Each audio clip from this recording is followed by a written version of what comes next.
जय हिंद दोस्तों। आज हम डिस्कस करेंगे लोकोमोशन एंड मूवमेंट का टॉप 25 एमसीक्यू जो नीट के लिए बहुत ही ज़्यादा इम्पोर्टेंट रहेगा।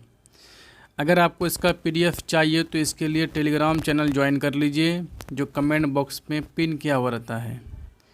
और साथ में जब भी आप इसका रिवाइज़ करेंगे ये क्वेश्चन बनाइएगा, बहुत इंपॉर्टेंट क्वेश्चन है, एनसीईआरटी बेस्ड है। यानी एनटीए में जो एनसीईआरटी बेस्ड क्वेश्चन पूछा जाता है वही क्वेश्चन है, एज इट इज़ ऐसा ही क्वेश्चन आएगा।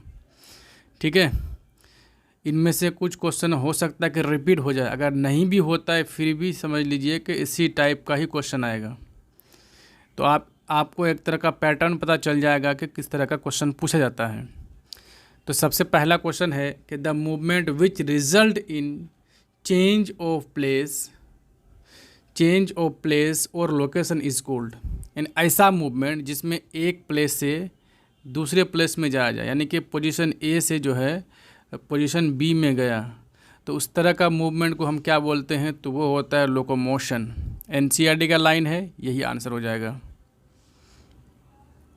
नेक्स्ट देखिए, amoeba show movement with help of. Amoeba किसके हेल्प से लोकोमोशन करता है, तो वो है स्यूडोपोडिया। स्यूडोपोडिया के हेल्प से अमीबा क्या करता है, लोकोमोशन करता है। तो आंसर हो गया आपका 1 नंबर।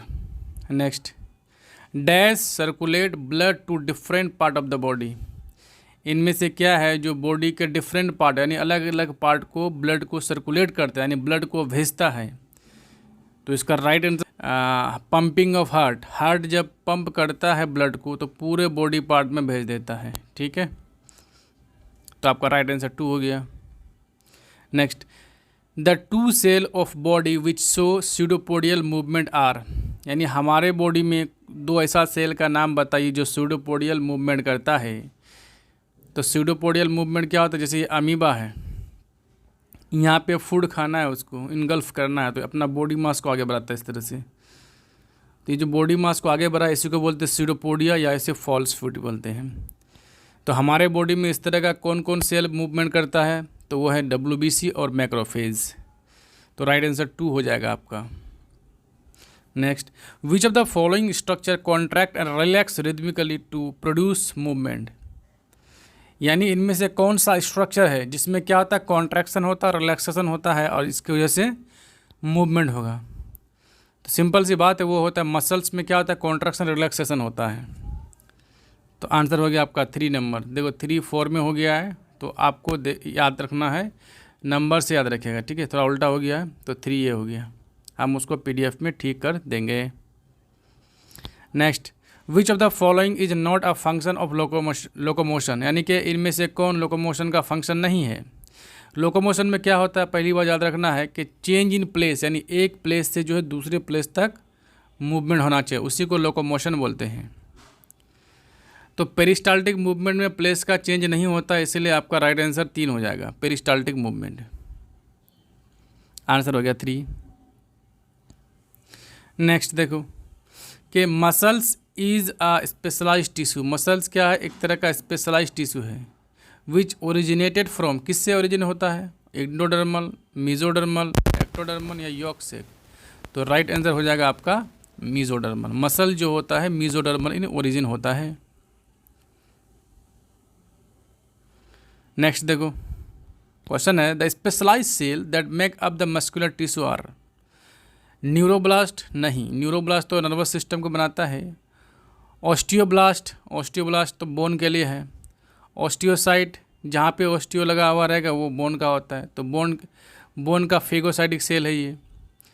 मायोसाइट, हाँ यही सेल है जिससे क्या होता है, मसल्स का फॉर्मेशन होता है। तो आपका राइट आंसर क्या हो जाएगा, 4 नंबर।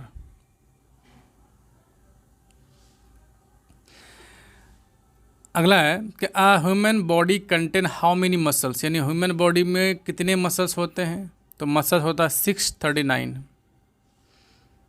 और बोन कितना होता है, बोन होता है 206, 206 बोन होता है। आंसर हो गया आपका 2 नंबर। नेक्स्ट है, अ कोलेजेनियस sheath of connective tissue layer holding all the muscles bundled together। तो वो है फेसिया, फेसिया, ये है फेसिया, ठीक है, फेसिया। आंसर 4 हो जाएगा। Next, a bundle of muscles fibre is cold. Muscles fibre के बंडल को क्या बोलते हैं? तो मसल्स फाइबर के बंडल को बोलते हैं हम लोग फैसिकुलस, फैसिकुलस, फैसिकुलस बोलते हैं। Next, a sheath covering a single bundle of muscles fibre is, यानी कि मसल्स फाइबर के कवरिंग यानी चारों ओर जो शीथ होता है उसे हम लोग बोलते हैं, उसे उसे क्या बोलते हैं? यही आंसर मतलब क्वेश्चन पूछ रहा है। वो शीथ का नाम क्या है? एपीमाइसियम, पेरीमाइसियम, इंडोमाइसियम, मिजोमेर या मिजोडर्म। मिजोडर्म तो होगा नहीं, या तो पेरीमाइसियम होगा, एपीमाइसियम होगा, तो इंडोमाइसियम हो गया। तो आपका राइट आंसर हो जाएगा 3 नंबर, पेरीमाइसियम। यहाँ पे भी थोड़ा सा उल्टा हो गया है, यही आंसर है। हम फिर यहाँ टिक कर देंगे पीडीएफ में। Next, tendon connect. टेंडन क्या होता है? जो बोन और मसल्स को कनेक्ट करने का पोजीशन को टेंडन बोला जाता है, और जो बोन और बोन को कनेक्ट करता है उसे हम लोग बोलते हैं लिगामेंट। क्या बोलते हैं? लिगामेंट बोलते हैं, ठीक है। क्वेश्चन है, the plasma membrane of a muscles fibre is. जिन मसल्स फाइबर का प्लाज्मा मेम्ब्रेन यानी कि सेल मेम्ब्रेन को हम बोलते हैं सार्कोलेमा, ठीक है। ये साइटोप्लाज्म है, सार्कोप्लाज्म, साइटोप्लाज्म। ये है क्या? प्लाज्मा मेम्ब्रेन, ये क्वेश्चन जो पूछ रहा है। और सार्कोप्लाज्मिक रेटिकुलम इंडोप्लाज्मिक रेटिकुलम को बोलते हैं मसल्स के लिए। आंसर 2 हो गया, sarcolemma. Next, dark band present on myofibril is. Anisotropic band बोलते हैं। एकदम एनसीईआरटी का लाइन है, कुछ उठा के दे दिया है आपको, जो है सीधा सीधा एनाइसोट्रोपिक बैंड बोलना। और लाइट बैंड बोलता तो हो जाता है आइसोट्रोपिक बैंड, ठीक है, या आई बैंड। एनाइसोट्रोपिक बैंड को ए बैंड भी बोला जाता है, ठीक।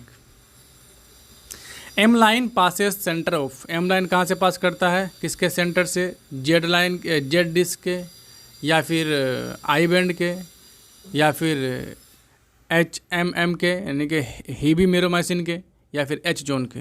पहली बार याद रखिएगा, ये मान लिया आपका क्या है? मायोसिन है, ये मायोसिन है, ठीक है।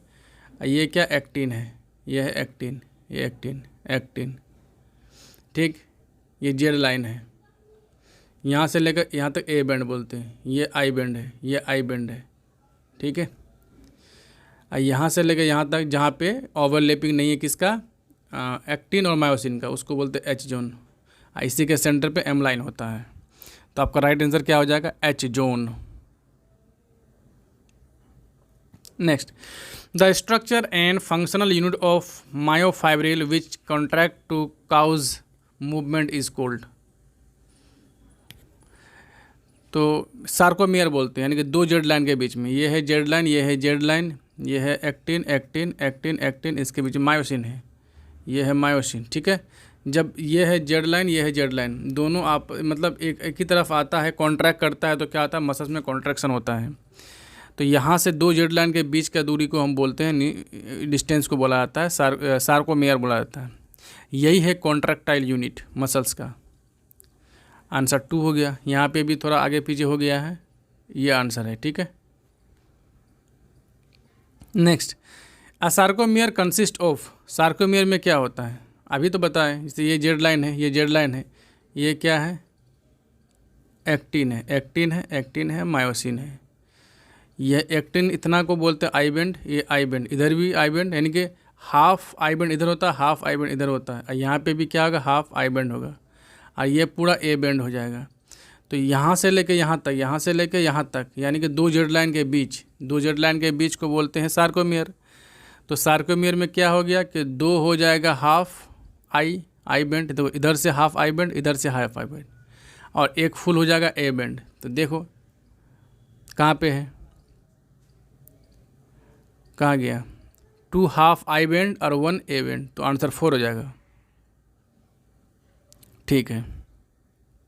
Next, which one of the protein is not a part of myofilament, thin filament. यानी कि यहाँ क्वेश्चन पूछ रहा है कि which one of the protein is not a part of thin myofilament. Thin किसको बोलते हैं? एक्टिन का कौन पार्ट नहीं है? मायोसिन, ट्रोपोनिन, एक्टिन और ट्रोपोमायोसिन। तो मायोसिन नहीं है, आंसर 1 हो गया।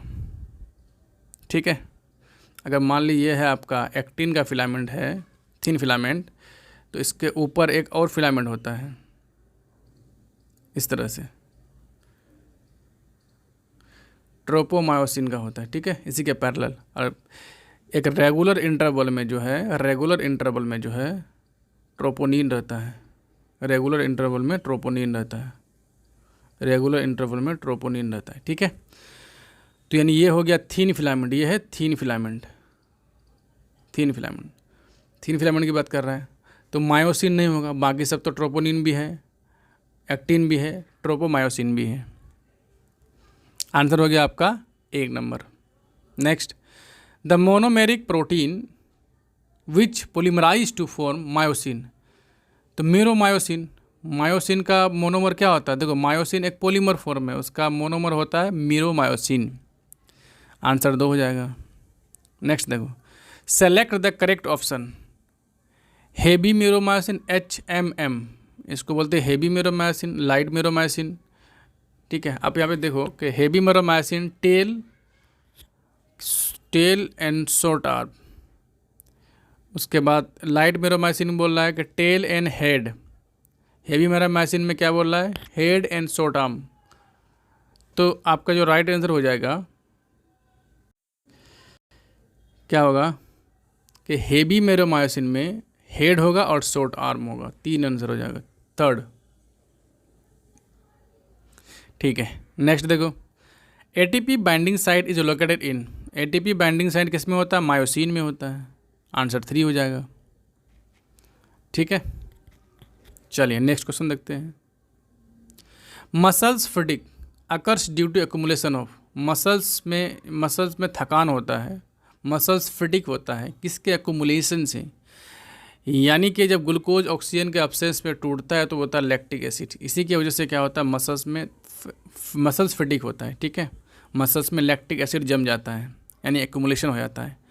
तो राइट आंसर आपका हो जाएगा 3 number.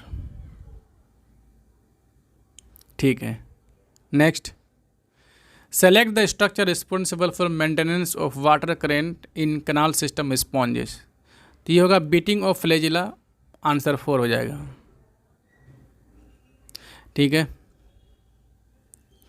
Next, contractile unit of muscles part of myofibre between. Contractile unit तो आपको पता ही होना चाहिए, 2 जेड लाइन, एक जेड लाइन ये है, एक जेड लाइन ये है। ठीक है, उसके बाद देखिए, ये है एक्टिन फिलामेंट, ये है एक्टिन फिलामेंट, ये है एक्टिन फिलामेंट, ये है एक्टिन फिलामेंट। इसको जेड लाइन बोले हैं, इसको जेड लाइन बोले हैं। ठीक है,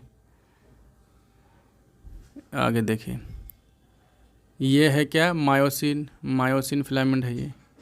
ठीक है, यहाँ से लेके यहाँ तक इसको बोलेंगे हम लोग ए बैंड, यहाँ से लेके यहाँ तक आई बैंड। यानी इधर भी हाफ आई बैंड इधर, हाफ आई बैंड इधर होता है। तो 2 जेड लाइन का जो बीच का डिस्टेंस है, इसी को बोलते हैं कॉन्ट्रैक्टाइल यूनिट, यानी कि सार्कोमेयर बोलते हैं। तो राइट आंसर देखिए कहाँ पे है? Z line and I band नहीं, जेड लाइन एंड यहाँ पे लाइन होगा, जेड लाइन होगा। ठीक है, तो आंसर हो जाएगा 2। आंसर 2 हो जाएगा। वहाँ 4 Z4 एनी दिया हुआ है ना, तो वहाँ पे हो जाएगा ये जेड लाइन। ठीक है, आंसर हो जाएगा 4। इस तरह से जो है 25 MCQ डिस्कस कर लिए हैं, जो बहुत ही ज़्यादा कॉन्सेप्चुअल भी है, बहुत इम्पोर्टेंट भी है। आप इसे क्या कीजिएगा, एक बार तो ऐसे देख लीजिए, एक बार 1.5 के का x का स्पीड में देख लीजिए, कितना मिनट लगेगा? 5 मिनट। उसके बाद इसका PDF को डाउनलोड कर लीजिए। जब भी ये चैप्टर रिवाइज कीजिएगा, आपको क्वेश्चन कहीं ढूंढना नहीं पड़ेगा, यहीं से मिल जाएगा सारा का सारा क्वेश्चन। ठीक है, और जितने भी PYQ होंगे हम आगे अगला जो लेक्चर आएगा उसमें डिस्कस कराएंगे। तो थैंक यू फॉर वॉचिंग।